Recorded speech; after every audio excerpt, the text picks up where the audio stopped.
Meu nome é Carla Queiroz. My name is Carla Queiroz. I am 39 years old and I am a pharmacist. I found out about the Universal Church when I was a child. Whilst watching the news, I saw a report which stated that Bishop Macedo's church, during an event of the Universal Church at the Maracanã Stadium, a number of people walked off with bags. It was said that this was a church that didn't care about people, and that the money would be used for other purposes, and that people were being deceived. Consequently, I abhorred the church. I would go past the church, look at it, and wouldn't feel comfortable to go inside.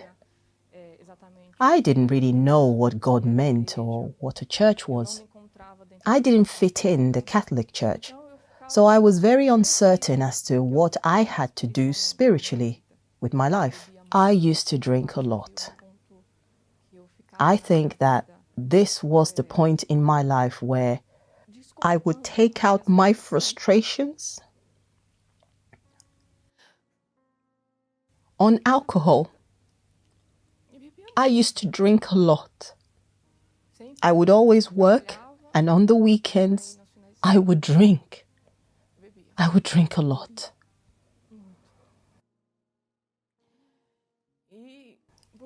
For many years, I remained very lost and wondered what to do with my life.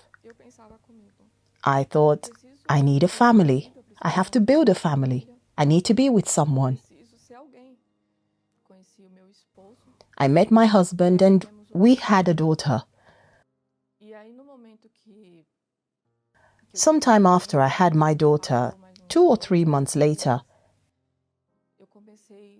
I was stricken by a syndrome known as myofascial syndrome, where I felt a lot of pain in my back.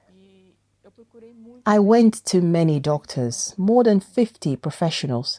I went to an orthopedist, I went to a physiatrist, an acupuncturist, and went through physiotherapy. Nothing and no one got rid of my pain. Nothing. Therefore, I felt pain every day, and this pain consumed me. It would make me very sad, and my daughter was very little. I would look at that little child who needed a mother, but I would only murmur and complain about pain and sadness.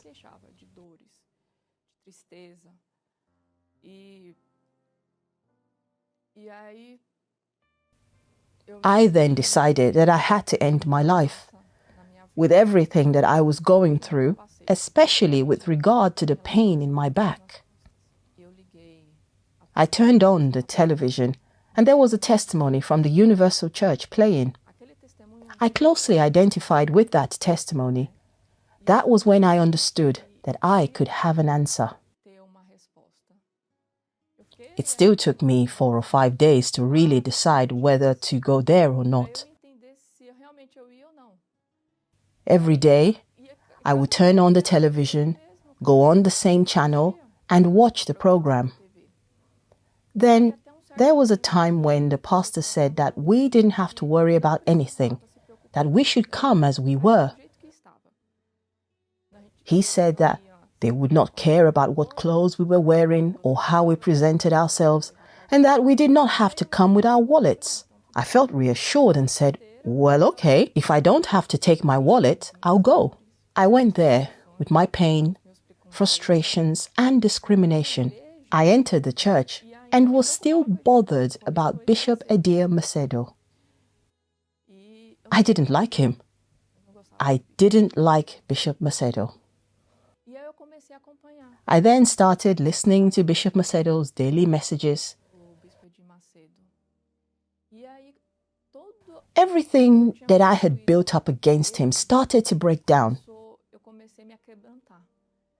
I noticed how very sincere and truthful he was, and everything that he said was in the Bible. He supported it with the Bible. I wanted to be free from my pain because I didn't have a marriage anymore. I was not a good mother. I had never been a good daughter, so I had to fix everything from my past.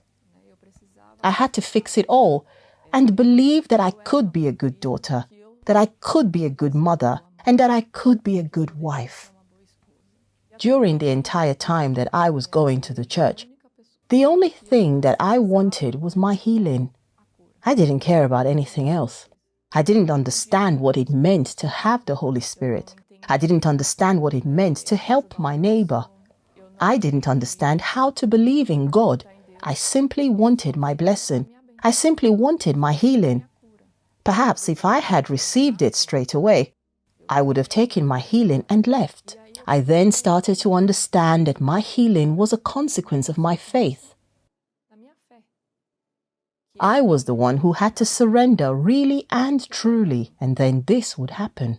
Science has its role, pharmaceutical sciences or the science of doctors and of medicine, but we have the Spirit. When I began to understand this, my pain subsided. When I least expected it, I was completely off my medication. The pain ceased. I remember that during a meeting, a verse spoke very strongly to me.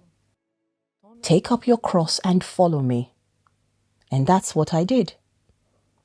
I wanted to abandon the old Carla for a new one. That was when God came within me. It was love that I had never felt before in my life. I was overflowing with such strength, determination, and care. I then understood that we had to care for our neighbor and what it meant to care for our neighbor. The universal church was the last door.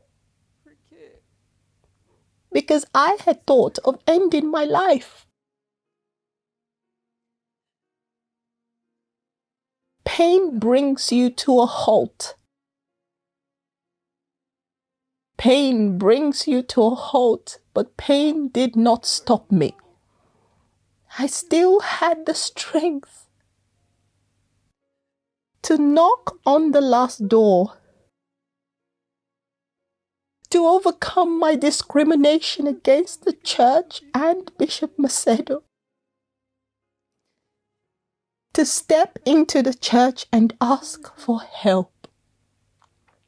Even with a degree, a postgraduate, and knowing a lot about medicine, I couldn't understand why that was happening to me.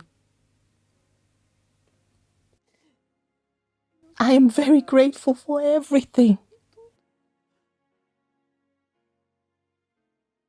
For being here today. Perhaps someone will identify themselves with me and not allow their discrimination to stop them from being happy. To stop them from coming in and being happy. Because this is what the house of God offers us. The universal church offers us this.